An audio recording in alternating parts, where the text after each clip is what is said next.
स्वागत करते हैं आप लोगों का एक और नए वीडियो में। आप लोग इस वीडियो में class 10th UP board NCERT math का आप लोग आज प्रश्नावली 1.2 के लिए एक प्रमेय और फिर प्रश्नावली 1.2 को सॉल्व करना देखेंगे।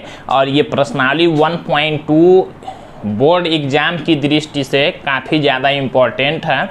इसमें से एक प्रश्न ज़रूर एग्ज़ाम में पूछा जाता है, तो आप लोग वीडियो को ध्यान से देखिएगा, शुरू से लास्ट तक आप लोग समझिएगा। आप लोगों को ये क्वेश्चन समझना काफ़ी ज़्यादा इजी लगेगा अगर आप लोग वीडियो शुरू से लास्ट तक देखते हैं तब। अगर आप लोग चैनल पर पहली बार आए हैं, चैनल को सब्सक्राइब कर लीजिएगा। वीडियो पसंद आए तो वीडियो को लाइक कीजिएगा और घंटी वाले बटन को ज़रूर प्रेस करिएगा, ताकि जब भी हम डेली वीडियो अपलोड करें तो सबसे पहले उसका नोटिफिकेशन आपके पास जाए और आप लोग डेली पढ़ाई कर सकें। तो देखिए, इस वीडियो से पहले हमने आप लोगों को 3 पार्ट में प्रश्नावली 1.1 के लिए इंट्रोडक्शन और प्रश्नावली 1.1 के सभी क्वेश्चन को कंप्लीट पढ़ाया था। अगर आप लोग वो वाले पार्ट को नहीं देखे हैं तो आप लोग प्लेलिस्ट में जाकर और सभी पार्ट को देख सकते हैं।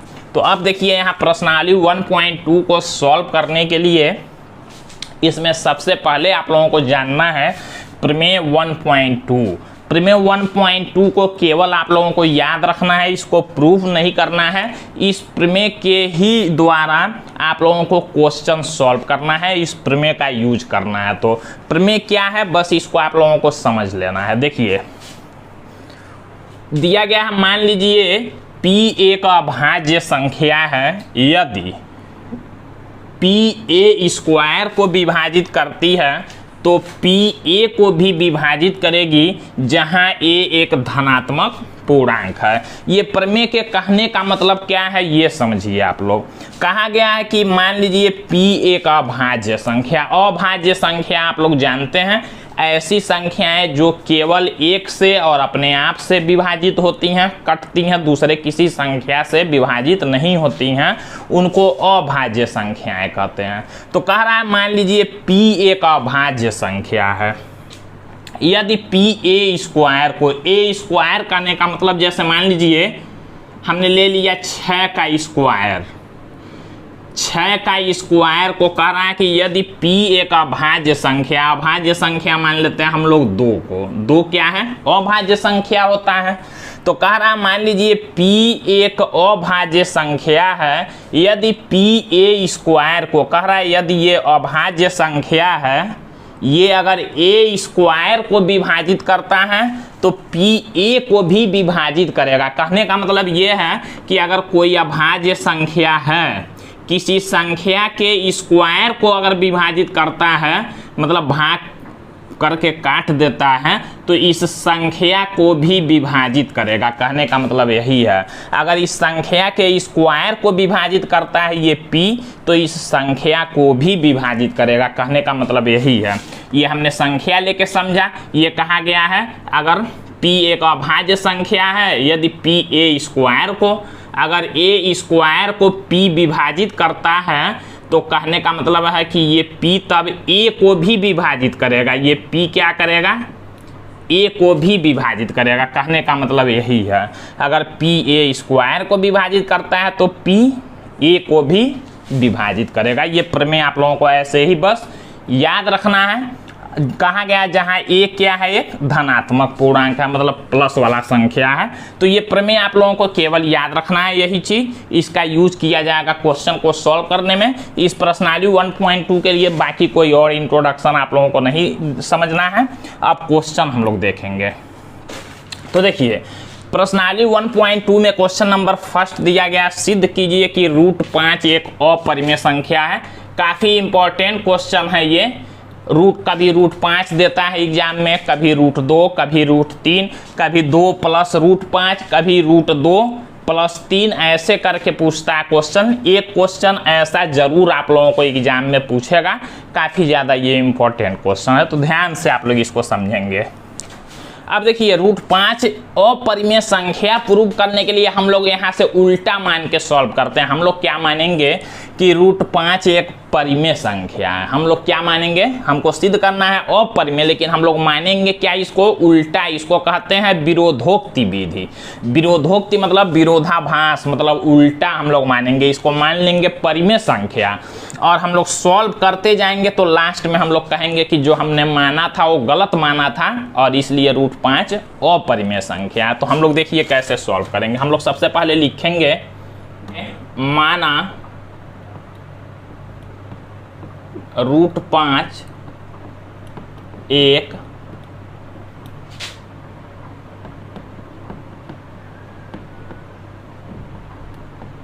परिमेय संख्या है। हम लोगों ने क्या मान लिया, हम लोगों ने मान लिया कि माना √5 एक क्या है, परिमेय संख्या है। अब जब हम लोगों ने परिमेय संख्या मान लिया इस √5 को, तो आप लोग जानते हैं परिमेय संख्या को हम लोग P/Q के रूप में लिख सकते हैं।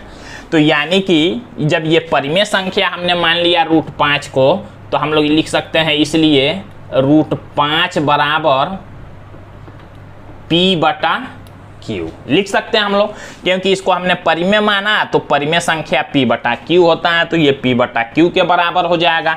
अब यहाँ पर आप लोग ध्यान देंगे, सबसे जरूरी यहाँ पर है ये जो P और Q हमने माना, इसको हमको यहाँ लिखना पड़ेगा। हम लोग लिखेंगे जहाँ P और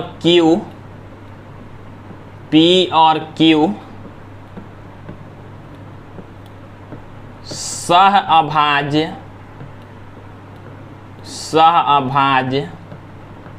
संख्या हैं तथा Q इज नॉट इक्वल 0 है। ये चीज देखिए काफी ज्यादा इंपॉर्टेंट है, इसको आप लोग ध्यान देंगे। ये जहां P और Q सहअभाज्य संख्या है, सहअभाज्य संख्या क्या होता है इसको अब आप लोग समझ लीजिए। सहअभाज्य संख्या हम लोग कहते हैं, जैसे मान लीजिए हमने दो संख्या ऐसे लिख लिया, अगर दोनों संख्याओं में कोई भी दो संख्या हम लोग ऐसा लें जिनमें गुणनखंड क्या हो, उभयनिष्ठ, एक के अलावा कोई और गुणनखंड न हो। जैसे 2 और 3 में उभयनिष्ठ गुणनखंड क्या होगा, 1 होगा, उसके अलावा और कोई संख्या उभयनिष्ठ नहीं होगा, तो इन दोनों संख्याओं को सहअभाज्य संख्या कहेंगे। जैसे मान लीजिए अगर हमने लिख दिया 4/6, अब 4 का गुणनखंड करेंगे तो 2 गुणा में 2 होगा और बटा 6 का गुणनखंड करेंगे 2 गुणा में 3 होगा। अब इसमें देखिए उभयनिष्ठ गुणनखंड दोनों में 2 आ गया, तो ये सहअभाज्य नहीं होगा, जबकि ये सहअभाज्य होंगे। क्यों? क्योंकि इनमें दोनों में उभयनिष्ठ गुणनखंड केवल 1 है, 1 के अलावा और कोई उभयनिष्ठ गुणनखंड नहीं है, तो इनको सहअभाज्य कहते हैं। अब देखिए सहअभाज्य हमने क्यों माना है यहाँ पर, ये सबसे जरूरी चीज है देखना। सहअभाज्य हमने इसलिए माना है, यहाँ पर सहअभाज्य इसलिए माना जाता है P और Q को। जब हम लोग क्वेश्चन अभी सॉल्व करेंगे तो हम लोग यही चीज सिद्ध करेंगे। हमने जो P/Q के रूप में लिख दिया ये परिमेय संख्या, और P और Q को सहअभाज्य इसलिए माना कि जब हम लोग सॉल्व करते जाएंगे क्वेश्चन को, तो हम लोग यहाँ पर दिखाएंगे कि P के गुणनखंड में P में कोई ऐसा संख्या गुणनखंड होगा जो Q में भी वही संख्या होगा, मतलब 1 के अलावा। तो हम लोग दिखा देंगे कि दोनों संख्याओं में एक गुणनखंड उभयनिष्ठ है 1 के अलावा, यानी कि ये दोनों संख्याएं सहअभाज्य नहीं है। जब 1 के अलावा कोई और गुणनखंड अगर दोनों में आ जाएगा तो सहअभाज्य नहीं होंगे। तो हम लोग यही कहेंगे कि ये इसलिए हुआ है, मतलब गलत इसलिए हुआ, हमने तो इसको सहअभाज्य मान लिया था, लेकिन जब हम लोग सिद्ध करेंगे उभयनिष्ठ गुणनखंड 1 के अलावा कोई और आ जाएगा तो हम लोग कहेंगे ये संख्याएं सहअभाज्य नहीं है। और यह किस लिए हुआ, कि यह इसीलिए हुआ क्योंकि हमने √5 को परिमेय मान लिया था, इसलिए √5 क्या होगा, अपरिमेय होगा। यही हमको सिद्ध करना है। देखिए कैसे करेंगे।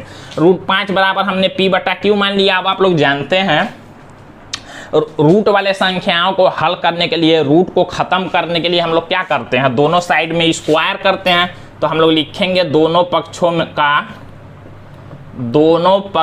का वर्ग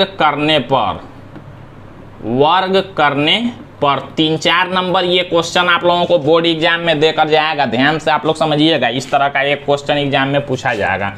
दोनों पक्षों का वर्ग करने पर जब इसका वर्ग हम लोग करेंगे √5 का, ध्यान दीजिएगा, √5 का वर्ग करेंगे तो ऐसे लिखेंगे, और p/q का वर्ग करेंगे हम लोग ऐसे वर्ग कर लेंगे।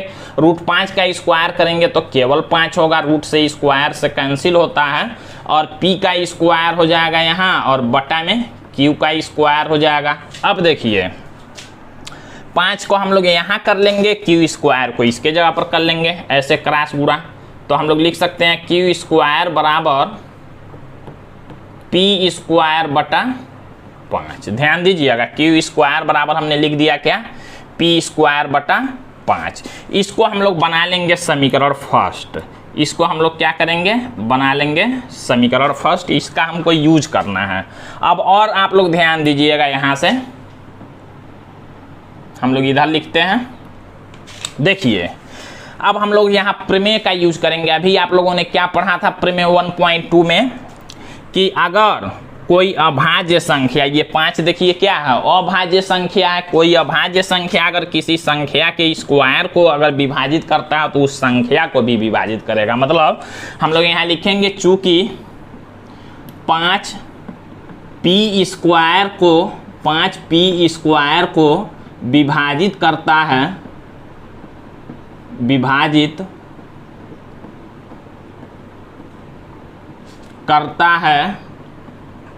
करता है, इसलिए 5p को भी विभाजित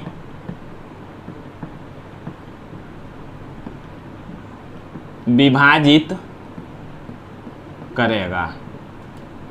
हमने प्रमेय वही लिखा कि 5p स्क्वायर को विभाजित करता है, इसलिए 5p को भी विभाजित करेगा। इसको हम लोग बना लेंगे समीकरण 2। देखिए इसी का यूज करना है हमको।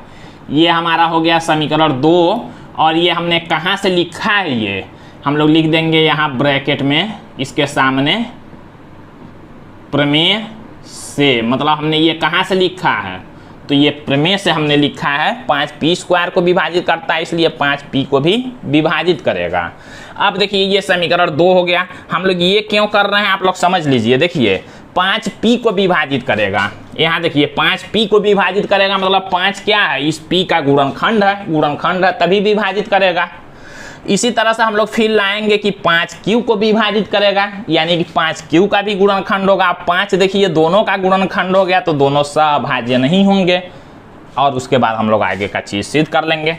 तो देखिए हमने क्या किया, 5p को विभाजित करेगा, ये हो गया। अब देखिए जब 5p को विभाजित करेगा तो हम लोग इस संख्या को कैसे लिख सकते हैं, आप लोग इसको मैथ में लिखना, और 5p को विभाजित करेगा तो कैसे लिखेंगे, करेगा मतलब p/5 लिखेंगे, तभी तो 5p को विभाजित करेगा। और मान लीजिए 5 अगर p में भाग करेगा तो कोई संख्या हमको भागफल प्राप्त होगा, हमको पता नहीं है कितना प्राप्त होगा। 5 मान लीजिए p में भाग करता है तो हमको मिल गया m। हमने कोई भी संख्या हम लोग मान लेंगे, मान लीजिए m मिल गया, यहाँ लिख लेंगे जहाँ m एक पूर्णांक या धन पूर्णांक लिख सकते हैं, धन पूर्णांक है। हमने मान लिया कि 5 अगर p को भाग करेगा तो m हमको मिलेगा। अब इसको थोड़ा सा और सॉल्व करेंगे, 5 भाग कर रहा है, उधर करेंगे गुणाम हो जाएगा। हम लोग लिखेंगे p बराबर 5m, 5 भाग में था उधर गया गुणा कर लिया। अब p का मान देखिए 5m आया। अब क्या करेंगे हम लोग, ये जो p का मान है इसको जब इस समीकरण 1 में रखेंगे तो q का मान निकलेगा, हमको वही करना है। हम लोग लिखेंगे p का मान समीकरण 1 में रखने पर। अब जब समीकरण 1 में रखेंगे p का मान तो देखिए कैसे लिखेंगे, होगा q स्क्वायर बराबर p के जगह पर हमको रखना है 5m p के जगह पर, तो उसका स्क्वायर हो जाएगा और बटा में 5। सॉल्व करते हैं तो q स्क्वायर बराबर 5 का स्क्वायर 25 होगा और m का स्क्वायर और बटा में 5। इस 5 से इस 25 को कैंसिल कर सकते हैं 5 बार में, तो हमको मिलेगा, देखिए इसके बाद से ये सॉल्व कर रहे हैं, हमको मिलेगा क्यू स्क्वायर बराबर 5m², 5m²। अब 5 को हम लोग इधर ला लेंगे, क्यू स्क्वायर को विभाजित करेगा वाला करेंगे हम लोग, तो हम लोग लिखेंगे m² बराबर क्यू² बटा में 5। हमने क्या लिखा, m² बराबर क्यू² बटा में 5। अब फिर से वही पर में लिखेंगे, 5 क्यू² को विभाजित कर रहा है इसलिए 5 क्यू को भी विभाजित करेगा।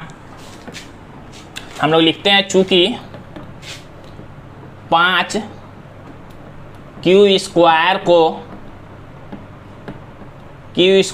को विभाजित करता है, इसलिए 5 क्यू को भी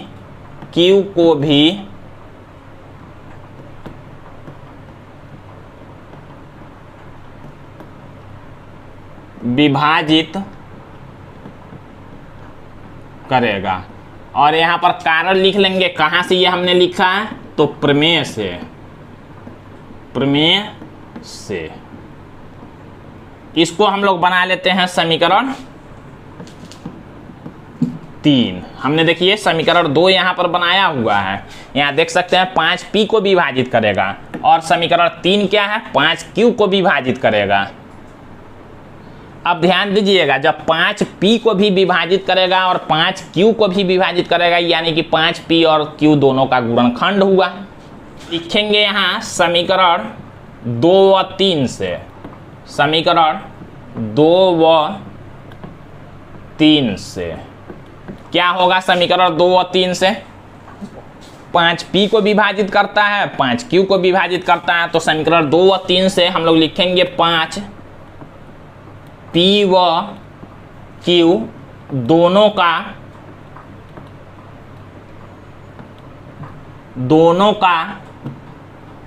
उभयनिष्ठ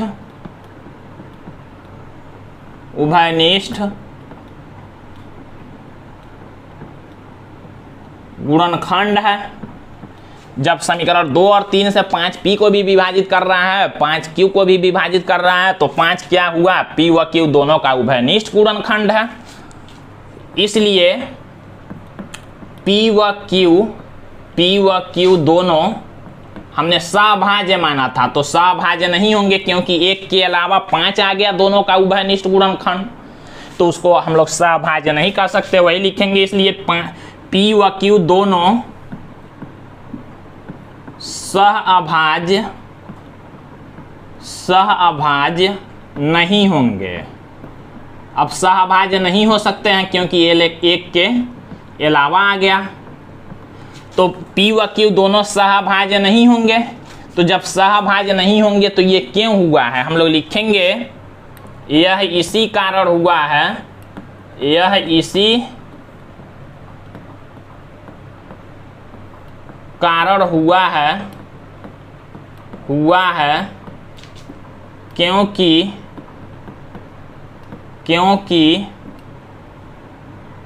हमने √5 को परिमेय संख्या मान लिया था। ये हमारा क्यों गलत हुआ है कि सहभाज्य नहीं है, क्योंकि हमने √5 को क्या मान लिया था, परिमेय संख्या मान लिया था। अब यही लिखेंगे, अतः √5 क्या होगा, परिमेय संख्या मान लिया था, और आगे लिख देंगे जो कि गलत है, जो कि गलत है। अतः √5 एक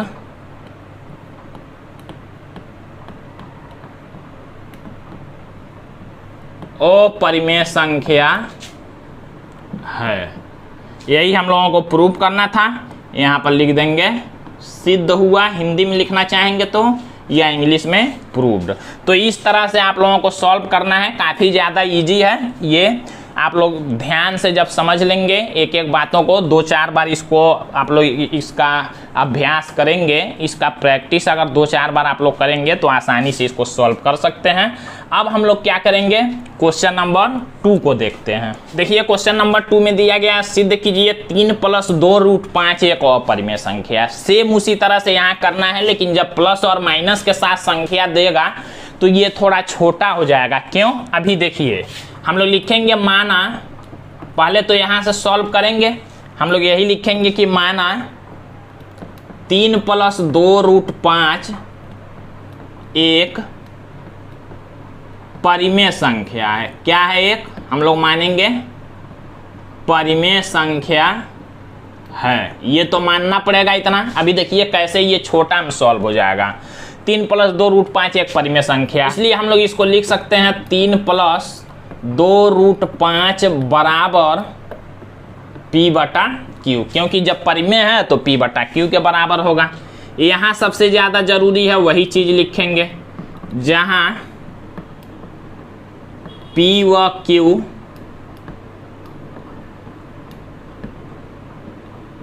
सहअभाज्य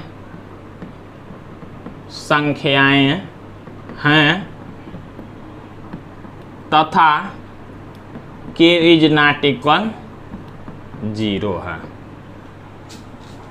अब देखिए इसको सॉल्व करने के लिए हम लोग क्या करेंगे, आप लोग जानते हैं रूट वाले संख्या को हल करना है तो उससे अलग जो संख्या होगा पहले इसको दूसरे तरफ ले जाएंगे, फिर रूट के साथ वाले को ले जाएंगे। तो 3 इधर प्लस में उधर करेंगे माइनस में होगा, यहाँ बच जाएगा 2√5। 2√5 बराबर हो जाएगा p/q पहले से है, और ये 3 इधर आया तो -3 हो गया। अब देखिए ये 2√5 है, इसको आप लोग सॉल्व कर सकते हैं। जब संख्या बटा में हो जाए तो एलसीएम लेंगे, q होगा एलसीएम, यहाँ p होगा और माइनस यहाँ हो जाएगा 3q, तो हो गया p - 3q बटा में q। अब 2 को इधर भेज देते हैं, 2 इधर क्या है गुणा में है तो इधर भाग में हो जाएगा, यानी कि √5 बराबर हो जाएगा p - 3q बटा में ये आएगा तो यहाँ 2q हो जाएगा। अब देखिए अब यहीं तक हम लोगों को करना था, अब हो गया ये सीधा। कैसे, देखिए ये p - 3q बटा 2q क्या है, ये परिमेय संख्या होगा। बटा वाला जो संख्या होता है p और q सहभाज्य हैं, यानी कि p और q पूर्णांक हैं और 3 और 2 भी पूर्णांक है, तो पूर्णांक बटा पूर्णांक है, यानी कि ये क्या हुआ परिमेय संख्या है। तो इधर का तो परिमेय संख्या है और ये इधर का क्या है √5 क्या है, हमने सिद्ध किया था अपरिमेय संख्या है। तो हम लोग कहेंगे कभी भी परिमेय संख्या अपरिमेय संख्या के बराबर नहीं हो सकता। यह इसी कारण हुआ है कि हमने 3 + 2√5 को परिमेय मान लिया था, इसलिए 3 + 2√5 क्या है अपरिमेय संख्या। बस यही हम लोगों को कारण यहाँ लिखना है। तो देखिए हम लोग लिखेंगे चूंकि p - 3q बटा में 2q एक परिमेय संख्या है, जबकि √5 एक अपरिमेय संख्या है। लिखेंगे हम लोग चूंकि परिमेय संख्या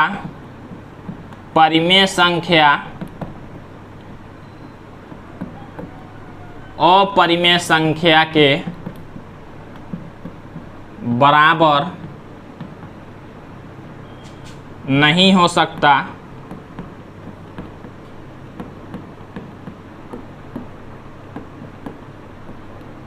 यह इसी कारण हुआ है,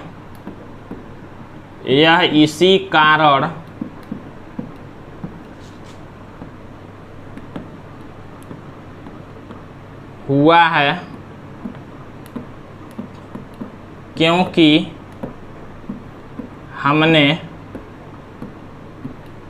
हमने क्या किया था, इसको परिमेय मान लिया था। 3 + 2√5 को अब यहाँ ऊपर लिखते हैं, देखिए जगह है थोड़ा सा, को परिमेय मान लिया था, अतः 3 प्लस 2√5 एक अपरिमेय संख्या है, और हम लोग यहाँ लिखेंगे प्रूव्ड, मतलब सिद्ध हुआ। तो इस तरह से आप लोग इस क्वेश्चन को सॉल्व करते हैं। बाकी के बचे हुए क्वेश्चन आप लोग इस वीडियो के अगले पार्ट में देखेंगे। तो आज के लिए बस इतना ही, धन्यवाद।